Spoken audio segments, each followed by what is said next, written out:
World War II was the deadliest conflict in human history. Between 1939 and 1945 it touched every continent, redrew borders, and reshaped the modern world. Its story begins earlier, after World War I, when the Treaty of Versailles left Germany punished and humiliated. Across Europe and beyond, the Great Depression deepened anger and fear. People wanted stability, jobs, and pride. In this climate, extremist movements promised simple answers. In Germany, Adolf Hitler rose from the fringes to national power, blending propaganda, intimidation, and promises to make the nation strong again. Italy followed Benito Mussolini's fascism, while Imperial Japan expanded across Asia. Old empires looked fragile, new ideologies sounded certain, and the international system was too weak to stop the slide. By the late 1930s, the stage was set, rival ambitions, wounded economies, and leaders willing to gamble with millions of lives. The world did not yet know it was standing at the edge of a catastrophe. In September 1939, Germany invaded Poland using a fast, coordinated style of warfare later called blitzkrieg. Tanks, aircraft, and Britain and France declared war, but responses did not see in Poland. Through 1940, Nazi forces swept through Denmark, Norway, the Low Countries, and then France. Paris fell in weeks, shocking the world. Only Britain stood firm. Across the English Channel, the Battle of Britain raged in the skies as the Royal Air Force fought the Luftwaffe. German bombs hammered London and other cities during the Blitz, killing civilians and testing morale. Yet Britain held on. Meanwhile, far from Europe, Japan pressed its conquests in China and eyed Southeast Asia's resources. The conflict was widening. Diplomacy failed, appeasement failed, and neutrality grew harder to maintain. The war's next phase would draw in new armies, new industries, and soon, the United States itself. On December 7, 1941, Japan attacked the American naval base at Pearl Harbor, Hawaii. The surprise strike sank battleships, destroyed aircraft, and killed more than 2,000 Americans. The next day, the United States declared war on Japan, Germany and Italy declared war on the United States. A regional struggle became a truly global conflict. America mobilized at a scale history had never seen. Idle factories roared to life, turning steel and rubber into ships, planes, tanks, and artillery. Women entered the workforce in record numbers. Rosie the Riveter symbolized this transformation. Rationing, war bonds, and round-the-clock production powered an industrial miracle. American soldiers trained by the millions while scientists and engineers drove rapid innovation, from radar and code breaking to new medicines and logistics. The arsenal of democracy was real, and it would arm not only U.S. forces but also allies around the world.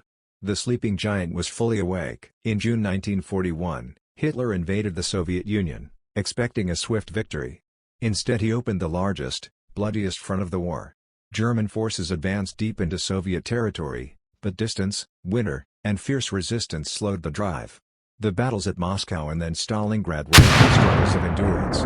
In Stalingrad's ruins, street by street, the Red Army bled the invaders dry, encircled them, and forced a surrender that shattered the myth of German invincibility.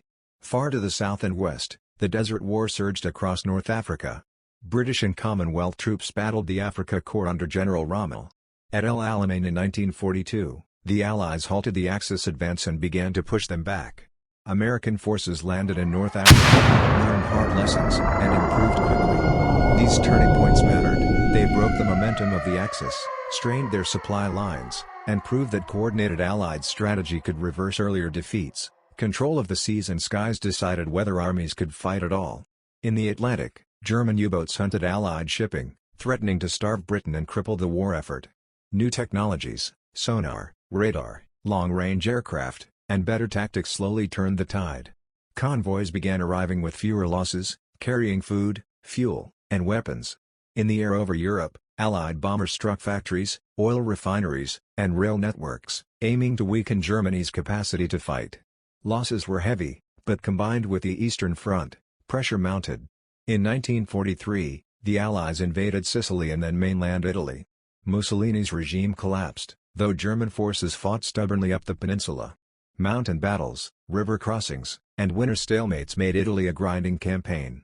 Yet every front tied down German divisions, stretched resources, and set the stage for a decisive return to Western Europe. the moment the world would remember as D-Day. On June 6, 1944, Allied forces launched Operation Overlord, D-Day. Under dark skies and rough seas, thousands of ships carried soldiers toward Normandy's beaches. Airborne troops landed behind enemy lines. On the sands of Omaha, Utah, Gold, Juneau, and Sword, the cost was terrible, but the foothold was secured. From Normandy, Allied armies liberated Paris and pushed toward Germany. Meanwhile in the Pacific, the United States fought across vast distances and tiny islands. Naval battles like Midway in the Philippine Sea crippled Japan's carrier power.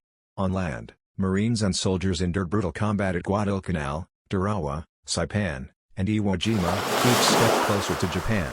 Amphibious assaults, jungle fighting, and kamikaze attacks showed the war's intensity. Logistics were immense. Fleets, airfields, and supplies left from island to island. By late 1944 and 1945, the Allies were closing in on both Berlin and Tokyo. In Europe, the Allies crossed the Rhine while the Soviets advanced from the east. Cities lay in ruins, resources were exhausted. In April 1945, Berlin was encircled. Adolf Hitler committed suicide, and within days Germany surrendered. In the Pacific, Japan faced relentless bombing and blockade but refused to yield. The United States dropped atomic bombs on Hiroshima and Nagasaki in August 1945. The devastation was immediate and unprecedented. Japan announced its surrender, and aboard the USS Missouri, formal papers ended World War II. The atomic age had begun, raising hopes for an end to total war and fears of destruction on a new scale. Around the world, soldiers came home to families forever changed, and nations tried to measure the loss, tens of millions dead, countless wounded, and entire cities erased. Victory brought relief, but also hard questions about power, morality, and the future.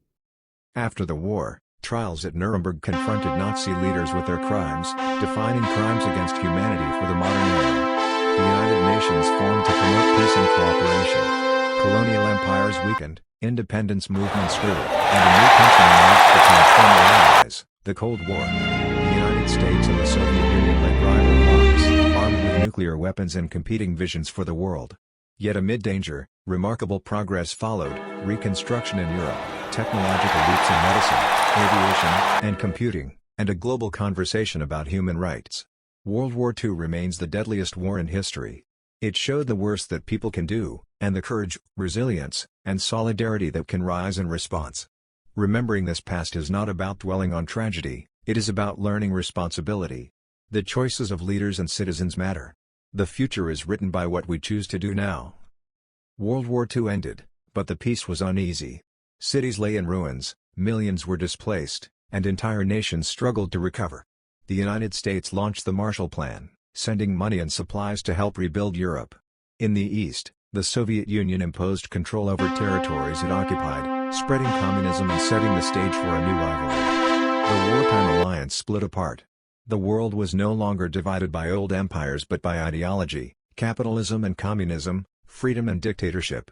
Nuclear weapons cast a long shadow, as both sides tested bombs that could destroy entire cities. A new conflict was emerging, not fought with tanks and planes but with spies, propaganda, and the constant threat of annihilation. The Cold War had begun. The end of one war had created the conditions for another kind of struggle, one that would define the rest of the 20th century. Even as new rivalries rose, the memory of World War II remained. The graves in Normandy, the ruins of Hiroshima, and the silence of Auschwitz remind us of the cost of hate and unchecked power. Survivors carried scars, families mourned, and generations that followed were taught never to forget. Out of tragedy came commitments, to human rights, to international cooperation, and to the hope that such a war would never happen again. Yet history also warns us, peace is fragile, and freedom is never free. The lessons of World War II are not only about the past, they are about the present and the future. They remind us that leadership matters, choices matter, and silence in the face of injustice has consequences. The war changed borders, governments, and technology, but most of all, it changed humanity's understanding of its own responsibility. The story of World War II is not just history. It is a warning,